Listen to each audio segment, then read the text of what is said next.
When I was young, my family lived overseas. I lived in Indonesia for a few years. And my mother, she didn't have the money to send me where all the American kids went to school. But she thought it was important for me to keep up with an American education. So she decided to teach me extra lessons herself, Monday through Friday. But because she had to go to work, the only time she could do it was at 4:30 in the morning. But whenever I'd complain, my mother would just give me one of those looks and she'd say, "This is no picnic for me either, Buster." So I know that some of you are still adjusting to being back at school, but I'm here today because I have something important to discuss with you. My father left my family when I was 2 years old, and I was raised by a single mom who had to work and who struggled at times to pay the bills and wasn't always able to give us the things that other kids had. There were times when I missed having a father in my life. There were times when I was lonely and I felt like I didn't fit in. So I wasn't always as focused as I should have been on school. And I did some things that I'm not proud of. And I got in more trouble than I should have. And my life could have easily taken a turn for the worse. But I was lucky. I got a lot of second chances. And I had the opportunity to go to college and law school and follow my dreams. My wife, our First Lady, Michelle Obama, she has a similar story. Neither of her parents had gone to college, and they didn't have a lot of money. But they worked hard, and she worked hard so that she could go to the best schools in this country.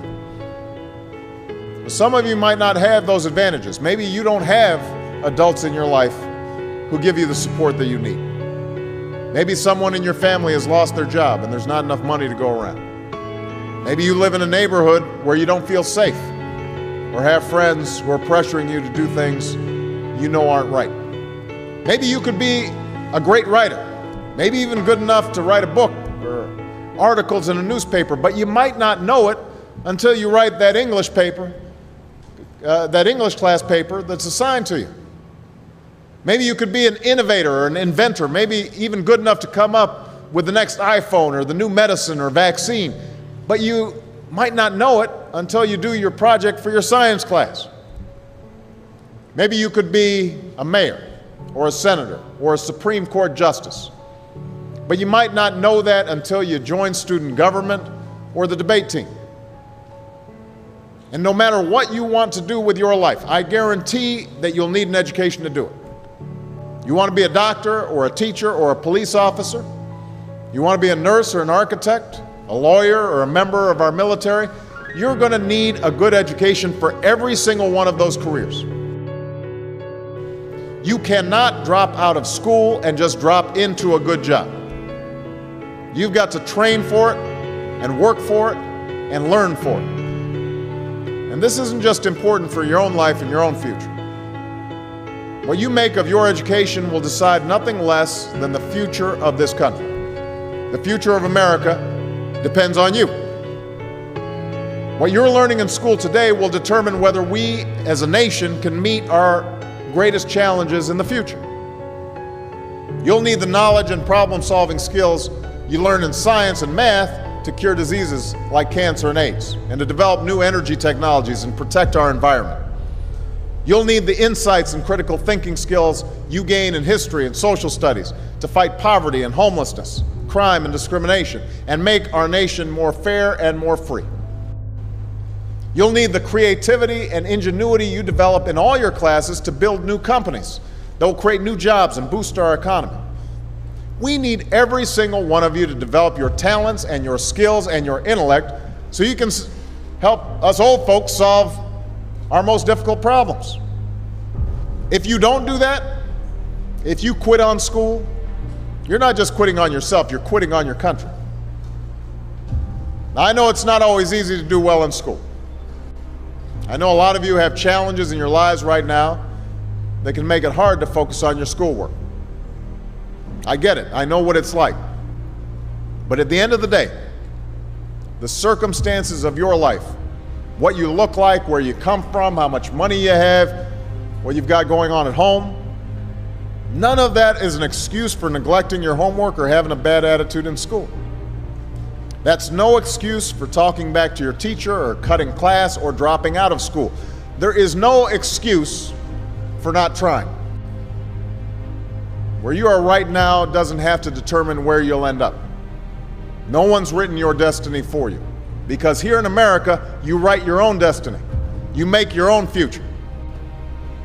That's what young people like you are doing every day all across America.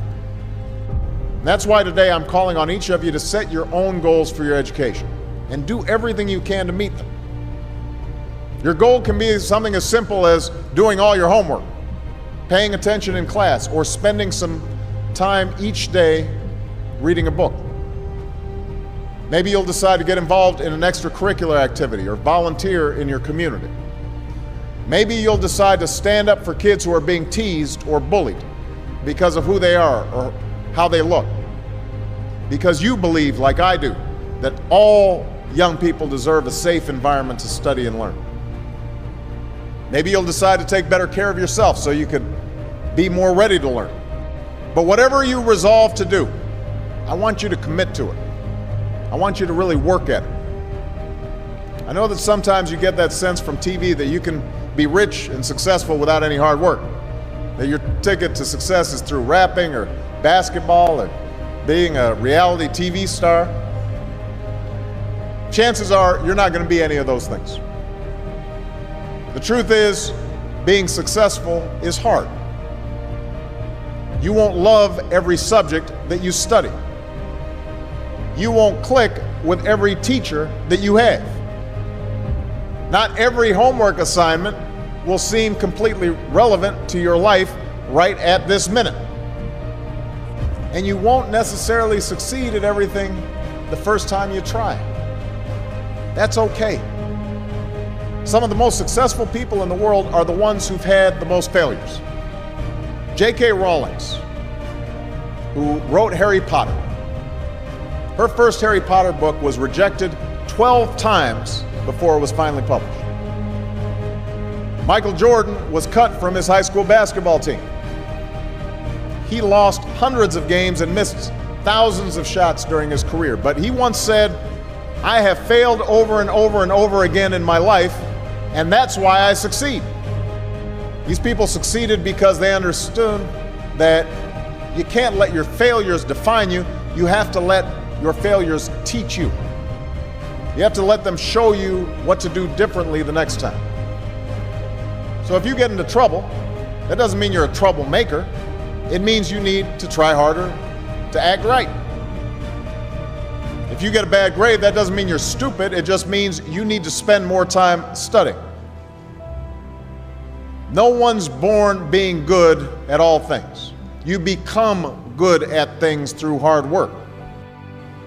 You're not a varsity athlete the first time you play a new sport. You don't hit every note the first time you sing a song. You've got to practice. The same principle applies to your schoolwork. You might have to do a math problem a few times before you get it right. You might have to read something a few times before you understand it. You definitely have to do a few drafts of a paper before it's good enough to hand in. Don't be afraid to ask questions. Don't be afraid to ask for help when you need it. I do that every day. Asking for help isn't a sign of weakness, it's a sign of strength, because it shows you have the courage to admit when you don't know something, and that then allows you to learn something new. So find an adult that you trust, a parent, a grandparent, or a teacher, a coach, or a counselor, and ask them to help you stay on track to meet your goals. And even when you're struggling, even when you're discouraged, and you feel like other people have given up on you, don't ever give up on yourself. Because when you give up on yourself, you give up on your country. The story of America isn't about people who quit when things got tough. It's about people who kept going, who tried harder, who loved their country too much to do anything less than their best. It's the story of students who sat where you sit 250 years ago and went on to wage a revolution, and they founded this nation. Young people. Students who sat where you sit 75 years ago, who overcame a depression and won a world war, who fought for civil rights and put a man on the moon. Students who sat where you sit 20 years ago, who founded Google and Twitter and Facebook and changed the way we communicate with each other.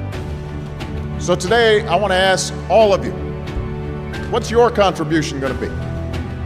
What problems are you going to solve? What discoveries will you make? What will a president who comes here in 20 or 50 or 100 years say about what all of you did for this country? You know, your families, your teachers, and I are doing everything we can to make sure you have the education you need to answer these questions. I'm working hard to fix up your classrooms and get you the books and the equipment and the computers you need to learn. But you've got to do your part too. So I expect all of you to get serious this year. I expect you to put your best effort into everything you do. I expect great things from each of you. So don't let us down. Don't let your family down or your country down. Most of all, don't let yourself down. Make us all proud.